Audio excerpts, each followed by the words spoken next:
que toute sa vie il a cherché à concilier entre les Ash'arites et les Hanbalites. Bien sûr, cette parole elle est authentique, d'ailleurs je l'ai traduite. Je l'ai commentée à maintes reprises, notamment dans certaines vidéos. En résumé, j'expliquais que cette parole elle s'inscrit dans un contexte particulier et qui est l'opposition des anti-littéralistes d'une part et d'autre part des littéralistes rigoristes, donc les premiers étant les adeptes du Kalam, qui mettent en avant la logique grecque pour appuyer leur credo. Et en face, il y avait, notamment dans les rangs des Hanbalites, des littéralistes rigoristes qui refusaient tout apport de la raison pour expliquer les éléments du credo en opposition ou en réaction à l'utilisation à outrance de la raison, entre guillemets, car raison ça ne veut tout rien dire, des adeptes du Kalam pour appuyer leur credo. En sachant bien sûr que cette approche, comme je l'ai expliqué également par le passé, de littéraliste rigoriste, ou on va dire littérico-rigoriste, elle n'est pas bien sûr l'apanage des grandes références de la religion, l'image de même Ahmed, Bukhari et autres, donc je l'ai expliqué, pour enlever tout amalgame. On va dire cette vision étroite de la compréhension des textes, elle était notamment répandue dans les rangs des élèves de l'imam Ahmed, en sachant que c'est un phénomène qui est purement anthropologique et qui est qu'il existe une hiérarchie dans la compréhension de l'intelligence, donc ce n'est pas propre à l'islam, c'est dans toute société scientifique. Il y a en haut de l'échelle ceux qui ont une connaissance profonde ou qui ont un esprit d'analyse profond, tout en ayant une grande mémorisation. Donc un grand esprit d'analyse avec une grande mémorisation. Donc le grand esprit d'analyse, c'est ce qu'on appelle la diraya. Donc c'est la compréhension des textes, l'explication des textes, le commentaire des textes. Et la mémorisation, c'est la riwaya. Ou on va dire autrement, il y a la riwaya, la lettre, et la diraya, l'esprit. Donc le summum de la hiérarchie, c'est celui qui maîtrise à la fois l'esprit et la lettre.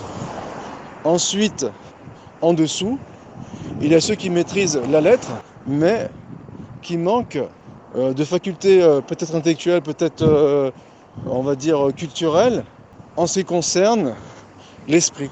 Mais il faut savoir qu'avant tout, la lettre, c'est la base du savoir. Donc ce n'est pas, quand on dit littéraliste, dans l'absolu, c'est un terme qui est neutre. Il n'est pas péjoratif. Mais lorsqu'il est utilisé à mauvais escient, lorsqu'on réduit la compréhension d'un texte alors qu'il a une portée plus large, là cela devient péjoratif. En dehors du fait que cet esprit étroit littéraliste, elle est souvent liée à un rigorisme. Et d'ailleurs, d'un point de vue purement anthropologique, il y a un lien étroit entre, d'une part, le manque de compréhension ou l'ignorance, et d'autre part, le rigorisme qui s'accompagne avec la violence. C'est pourquoi les textes associent souvent entre le savoir et la miséricorde. Le savoir est lié à la miséricorde.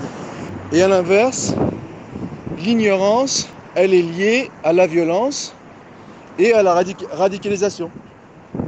C'est la raison pour laquelle, notamment, les textes condamnent les kharijites, qui, du fait de leur ignorance, notamment, ont recours à des raccourcis qui les mènent à la violence et à la radicalisation. À l'inverse, les grandes communautés musulmanes, ils sont dotés d'un grand savoir, ce qui assoit leur propension à être clément et miséricordieux.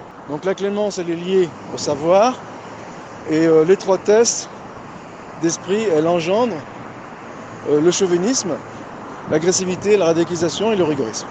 Donc un littéralisme étroit et donc péjoratif, en sachant que, comme expliqué, le littéralisme n'est pas péjoratif dans l'absolu, eh bien il va engendrer le rigorisme. Et c'est ce rigorisme qui était en vogue dans les rangs hanbalites, qui était aux prises avec les Ash'arites adeptes du Kalam.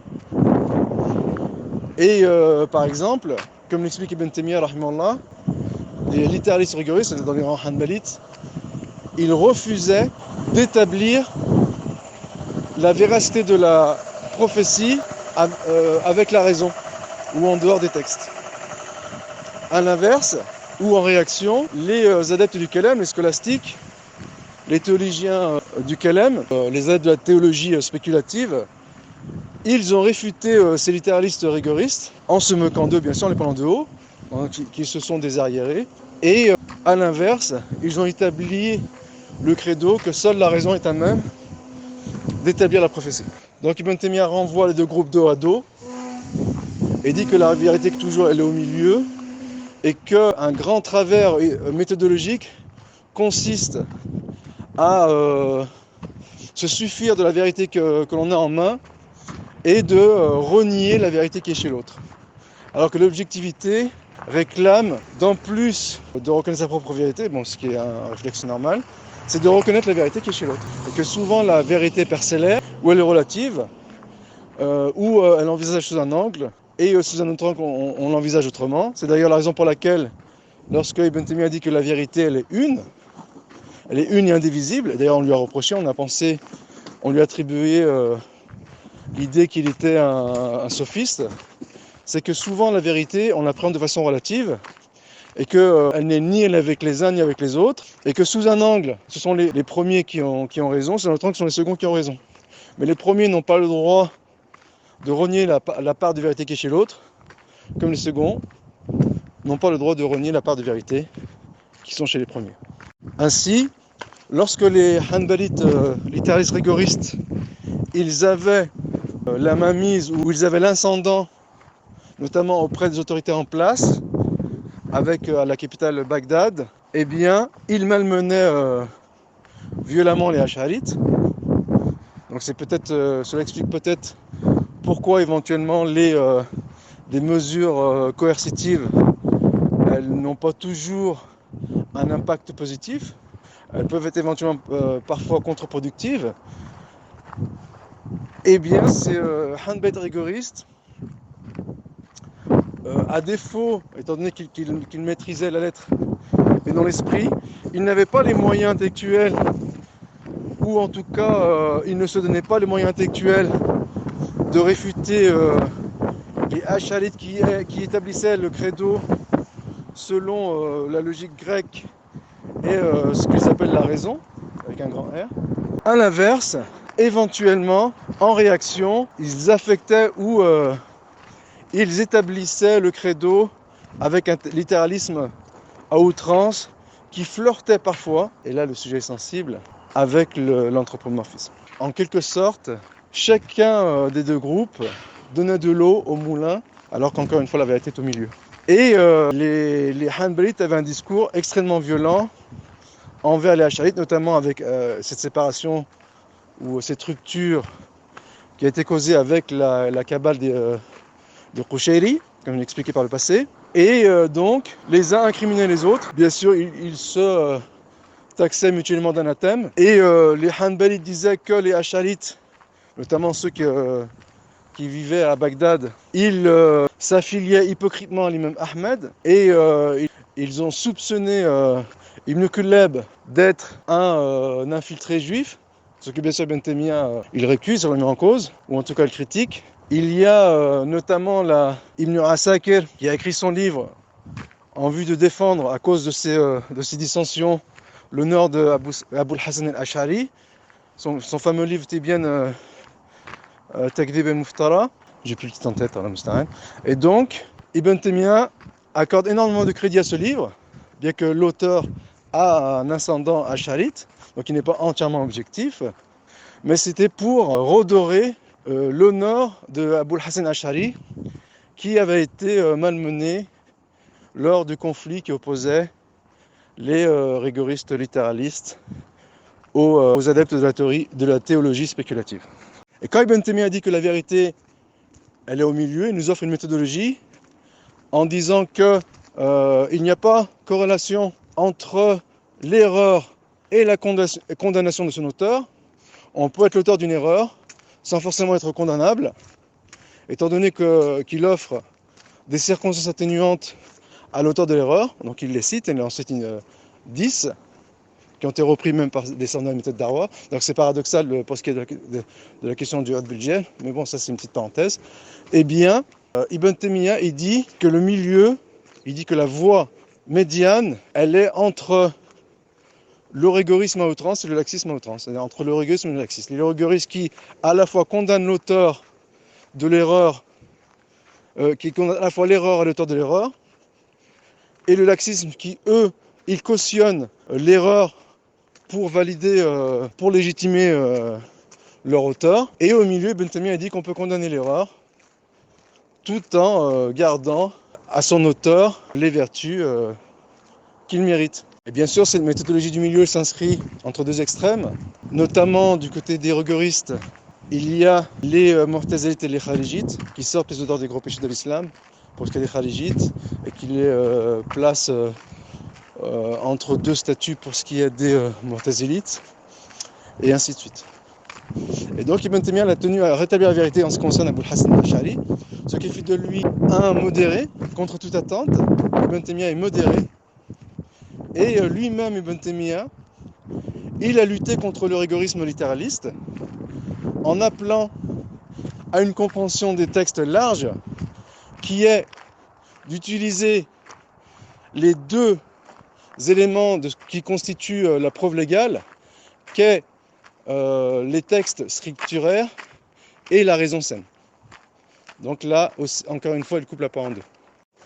Donc la réconciliation à laquelle a procédé Ibn Taymiyyah entre les Ash'arites et les Hanbalites n'a pas consisté à faire de la démagogie des concessions, mettant en avant que les Ash'arites seraient des traditionnistes autant que les Hanbalites. Ce n'est pas ce que dit Ibn Taymiyyah. Il dit Ibn Taymiyyah, il réconcilie les textes et la raison. Il réconcilie le littéralisme, donc ici le littéralisme laudatif, avec la raison, ici la raison saine. Et en disant que les deux constituent la preuve légale pour regarder dans les textes. Ensuite, Ibn Taymiyyah, et d'ailleurs c'est souvent mal interprété, étant donné qu'il évolue dans un univers ash'arite qui, de fait, devient l'orthodoxie, on va dire, anthropologique. C'est l'orthodoxie anthropologique dans le sens où elle constitue la majorité. C'est quasiment la référence canon dans les universités notamment, et auprès des États, des différents empires qui se succèdent, ou en tout cas pour ce qui était de l'empire Seljukide et l'empire Ayyubite. En sachant que ces deux empires, ils étaient en prise avec l'empire fatimide, donc l'empire mamelouk était d'obédience ash'arite, et leur ennemi juré était la dynastie fatimide, et leur autre ennemi juré, donc l'ennemi de cette orthodoxie de fait, cette orthodoxie anthropologique, étaient les Mu'tazilites. En fait, c'est un vieil ennemi auquel ils ont repris un certain nombre de pratiques. Ils ont repris un certain nombre d'arguments et ils ont même adopté certains de leurs credos. Par rapport à ça, Ibn Taymiyyah, il dicte, il effectue ou il pose trois grands ensembles pour déterminer qu'est-ce que la sunna. Donc il y a l'ensemble le plus large possible, donc le grand ensemble, qui est la sunna en opposition aux rafidites. Donc dans cet ensemble, bien sûr les ash'arites, ils en font partie, donc ils font partie de cet ensemble. Ensuite un ensemble plus étroit et plus réduit qui met en opposition les sifetiyas, c'est-à-dire ceux qui reconnaissent tout en partie les attributs divins, avec ceux qui reconnaissent les noms, mais qui renient les attributs, et que sont les Mu'tazilites. Donc dans cet ensemble, bien sûr, il y a les Ash'arites. Ensuite, il y a un ensemble encore plus restreint, donc c'est l'élite de l'élite. Celui-là, le précédent, c'est l'élite. Il a formé une orthodoxie de fait, et une orthodoxie à dimension universelle, ou qui est en accord avec les lois décrétives de Dieu, donc les lois universelles. Et ensuite, il y a l'orthodoxie de l'orthodoxie, ou l'élite de l'élite, ou l'ensemble réduit, qui est ceux qui reconnaissent les noms et attributs divins en accord avec le Coran. Et il y a bien sûr dans cet ensemble, il y a exclusivement les traditionalistes, les orthodoxes, ce qu'on appelle à notre époque les salafis. Je dis à notre époque, mais c'est une appellation qui est ancienne aussi. Et qui ont dans leur rang, bien sûr, et naturellement, les littéralico-rigoristes. Donc ils font partie de l'orthodoxie.